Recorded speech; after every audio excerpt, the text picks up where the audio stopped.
Bismillahirrahmanirrahim. Alhamdulillahirrabbilalamin. Allahumma sholli ala nabiyyil asim Muhammadin wa ala alihi wa sahbihi wasallam taslima amma ba'du.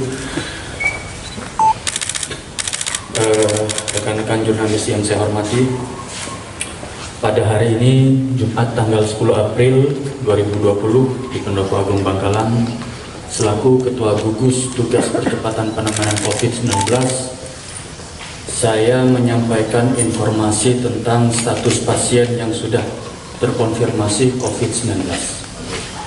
Berdasarkan update data website info covid19.jatimprof.go.id pada hari Kamis tanggal 9 April 2020 pukul 17.00 WIB, dan laporan yang disampaikan oleh Kepala Dinas Kesehatan Kabupaten Bangkalan.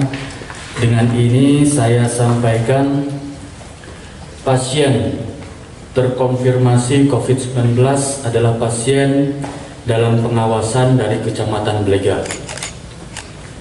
dan merupakan pemudik asal dari DKI Jakarta. Tindakan medis yang telah dilakukan kepada pasien tersebut sebagai berikut. Yang pertama, dilakukan rapid test, hasilnya positif. Kedua, diambil spesimen untuk dilakukan swab atau PCR di laboratorium Surabaya, hasilnya juga positif. Ketiga, dengan spesimen yang sama dilakukan swab atau PCR di laboratorium Litbangkes Jakarta, hasilnya juga positif. Dan ini sudah diumumkan melalui website info covid19.jatimprof.go.id. Sampai saat ini pasien tersebut dalam perawatan di Rumah Sakit Bangkalan dan dalam kondisi membaik. Selama menunggu hasil tes dari laboratorium Litbangkes Jakarta 2 hari yang lalu, telah dikirim kembali spesimen terbaru untuk dilakukan swab atau PCR ke laboratorium di Surabaya untuk mengetahui perkembangan hasil pengobatan selama proses isolasi. Apabila hasil swab atau PCR dari spesimen terbaru dinyatakan negatif, maka pasien tersebut bisa dinyatakan sembuh dan boleh pulang. Tetapi apabila hasilnya masih positif, maka perawatan isolasi masih akan dilanjutkan. Terhadap keluarga pasien sebanyak 4 orang dan petugas yang merawat yaitu 8 orang, tenaga medis dan 1 dokter telah dilakukan rapid test dengan hasil sama semua yaitu negatif. Selanjutnya pada kesempatan ini saya sampaikan pula bahwa penanganan COVID-19 ini pemerintah Kabupaten Bangkalan sesuai dengan arahan dari pemerintah pusat maupun pemerintah Provinsi Jawa Timur telah menetapkan beberapa strategi, diantaranya pertama, melakukan pencegahan penyebaran penularan COVID-19 melalui upaya preventif dan telah dilakukan secara masif sampai ke pelosok desa. Kedua, meningkatkan sistem keamanan tubuh melalui upaya promotif seperti himbauan untuk olahraga teratur, berjemur, mengkonsumsi asupan yang bergizi, dan minum vitamin serta istirahat yang cukup agar tidak stres.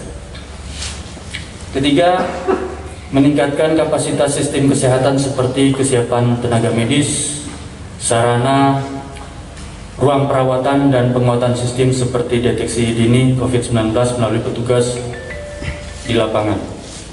Keempat, peningkatan ketahanan pangan dan produksi pangan seperti mengawal produksi dan distribusi kebutuhan pokok. Kelima, memperkuat jaringan pengaman sosial seperti bantuan langsung kepada masyarakat. Untuk melaksanakan kelima strategi tersebut, pemerintah Kabupaten Bangkalan telah melakukan refocusing anggaran atau efisiensi dari seluruh OPD sehingga berhasil mengalokasikan anggaran sebesar 65,2 miliar rupiah.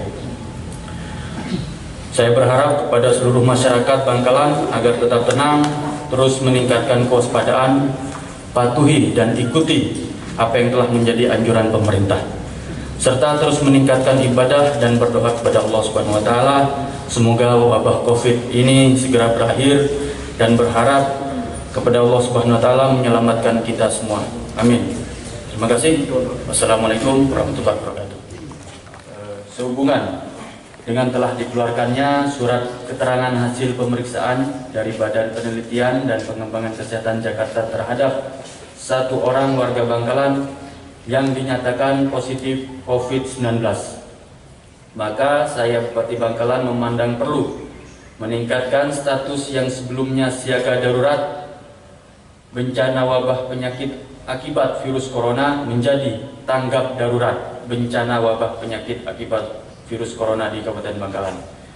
Berlaku terhitung mulai hari ini sampai dengan 60 hari ke depan. Demikian, terima kasih.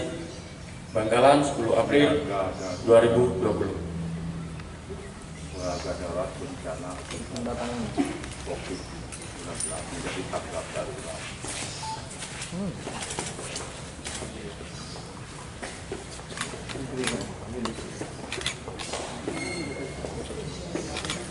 Ya, terima kasih.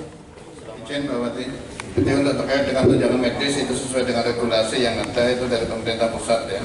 Dokter spesialis 15 juta per bulan, dokter umum 10 juta, perawat bidan 7.500.000. Tapi petunjuk teknis masih menunggu. Jadi rapid test kita mendapat dua sumbangan sekaligus, dua tahap ya dari pemerintah, dari Gubernur Jawa Timur. Dinkes dapat bantuan 120 bis, rumah sakit 100 ya tetap jatuh ya? 180. Oh, 180 rumah sakit. Jadi itu spesifikasi penggunaannya sesuai dengan SOP yang kami lakukan. Tidak semua orang bisa melakukan tes begitu saja. Ada teknis-teknis tersendiri, klasifikasi tersendiri untuk bisa dilakukan tes rapid itu. Yang kedua, dari penggunaan dana DPSHT kami melakukan pembelian alat ini sebesar 4.000 piece, tapi barangnya masih belum datang, tunggu saja. Masih lagi kami menggunakan dari dana realokasi anggaran pemerintah kabupaten, kami mengadakan sebesar 20.000 piece, jadi insya Allah cukup, sangat cukup.